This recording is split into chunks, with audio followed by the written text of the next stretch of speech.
Hi, today I'm going to be talking about the physical growth of children between ages 3 and 6. Children in developed countries grow steadily and usually grow about 2 to 3 inches and 5 to 7 pounds per year. A typical 3-year-old is around 35 inches tall and usually weighs around 30 pounds, while by age 6 they reach about 45 inches and are 45 pounds. Children lose their baby fat during this stage and they start to look more adult like and retain more muscle. And the shift in their bodies is unfortunately slower in developing countries because of poor nutrition and higher disease rates. And these differences do remind us that how much environment and nutrition affect a child's physical development. Stunting means a child is significantly shorter than expected for their age, usually due to chronic malnutrition or an illness. Globally, there's about 23% of children under the age of 5 who are considered stunted. The rates are even higher in some other regions where malnutrition is more common and health issues are more common. Stunning doesn't just affect height, it also has lifelong consequences. It limits physical strength, brain development, and learning potentials.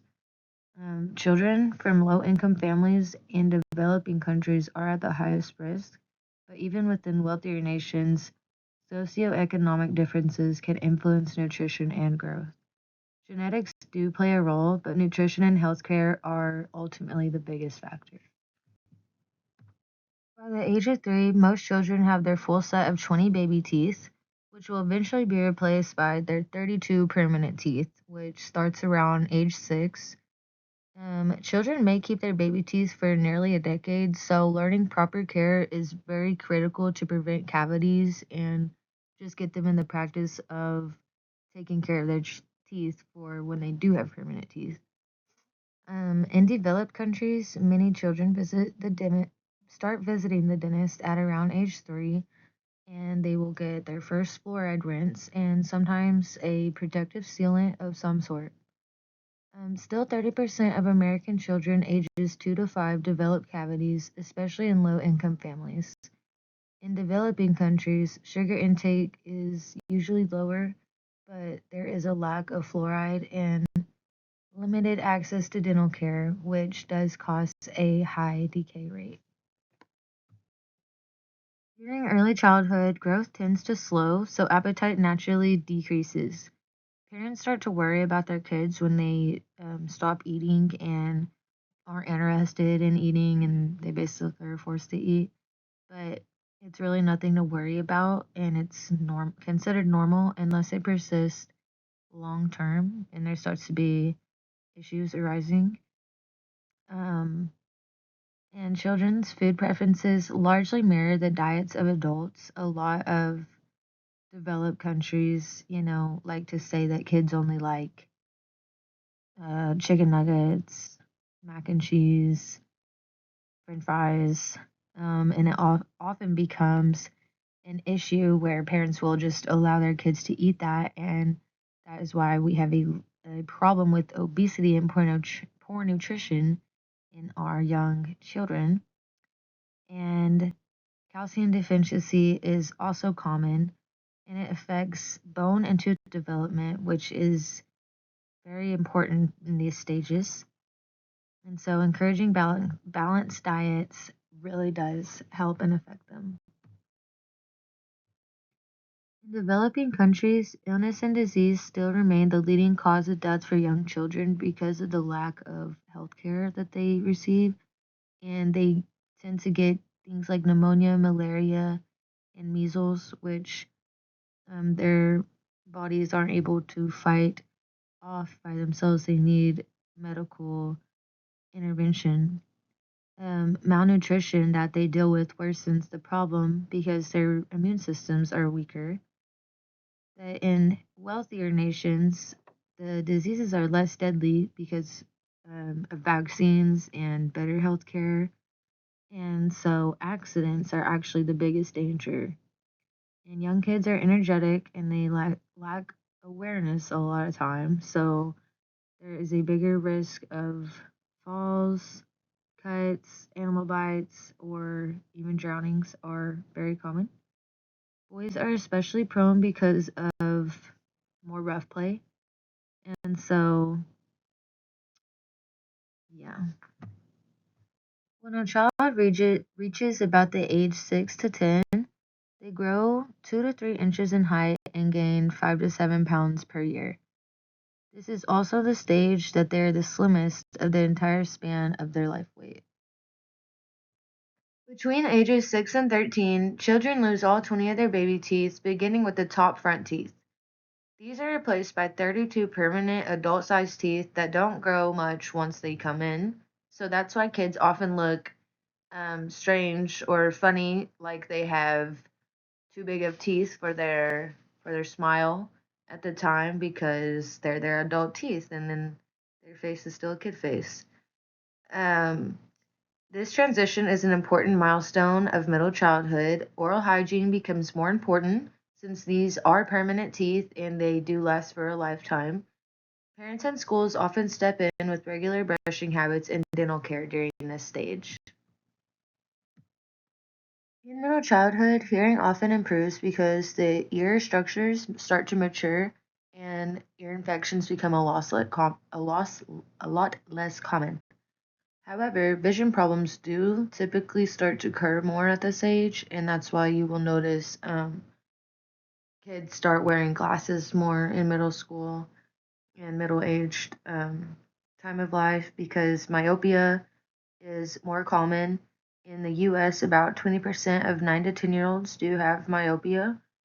Um, Kids in developed countries spend more time reading or on computers and less time outdoors, and genetics also play a role. Eye doctors recommend the 20-20-20 rule. After 20 minutes of reading or screen, look 20 feet away for 20 seconds. So, this might just be something nice to keep in mind for all of us. During middle childhood, there is a period of huge growth with motor skills and how well kids can jump, run, balance, throw. They just have more power, more coordination.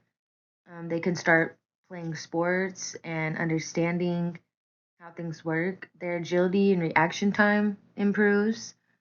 This is thanks to the brain development, specifically the let me see, myelination of the corpus callosum.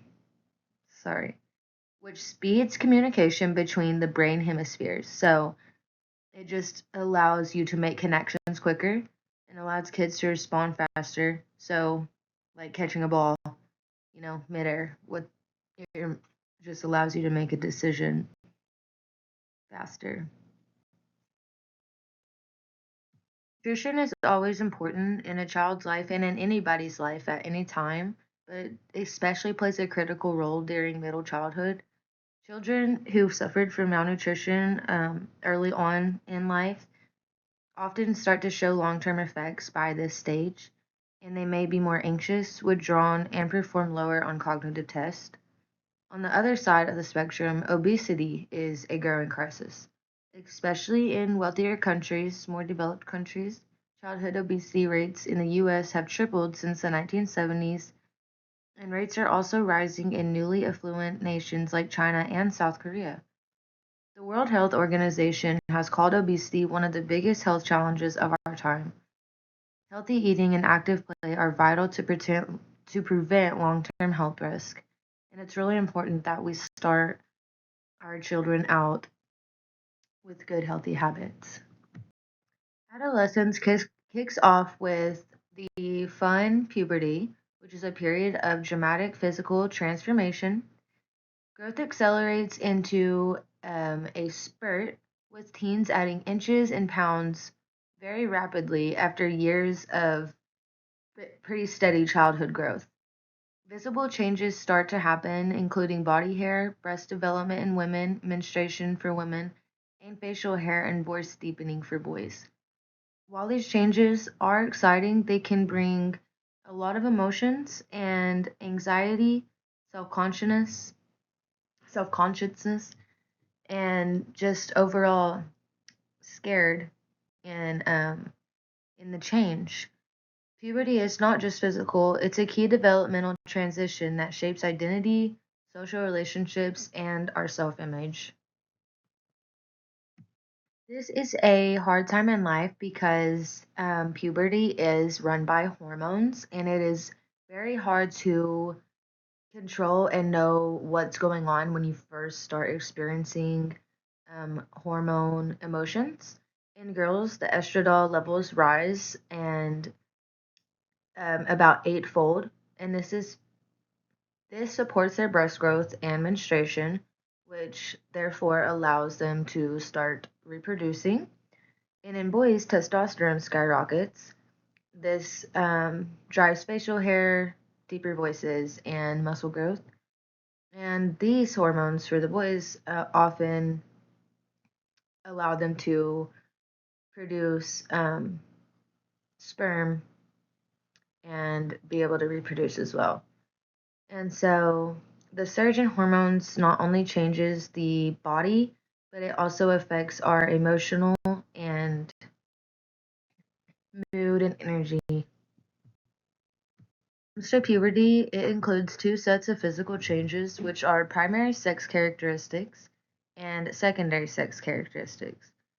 Primary sex characteristics are directly linked to reproduction. Girls are born with all of their eggs, and once a menarche occurs, they release about one each month, which is when their cycle starts. Boys, by contrast, begin sperm production at their sperm arc, which is usually around age 12, and generate millions daily for the rest of their life. Secondary sex characteristics are the more visible changes, which is like hair growth, breast development, deeper voice, skin changes. Altogether, these signal that the body's readiness for reproduction and mark a visible transition into adolescence. Brain development in an adolescence is very strenuous as they're going under major construction. Around puberty, there's an overproduction of synapses, especially in the frontal lobe, where planning and decision making usually take place, or no, it does take place. And this is followed by synaptic pruning, which trims away unused connections to make the brain more efficient. So, this is like why a lot of middle-aged kids like to, they're just kind of finding themselves. They kind of become more quiet and just more to themselves, maybe. And at that same time, myelination strengthens pathways, speeding up communication between neurons. And surprisingly, the cerebellum, which is long thought to control only movement, also grows into the mid-20s, and this influences decision making, math, music, and even social skills of what someone might like. These changes explain why adolescence is a period of rapid learning, but also a risk taking and emotional intensity. When puberty begins, it usually depends on genes and environment. Um, Across societies, nutrition and healthcare strongly affect the timing, and historical records show a clear molecular trend. In developed countries, kids often hit puberty um, at the ages of 12, when in less developed countries, it takes a little longer because they have malnourished issues and health issues, and they don't have all of their needs met. But it really depends on just the child's genetics and how well nourished they are, if they have had any previous health issues, and if they will be experiencing delays in puberty.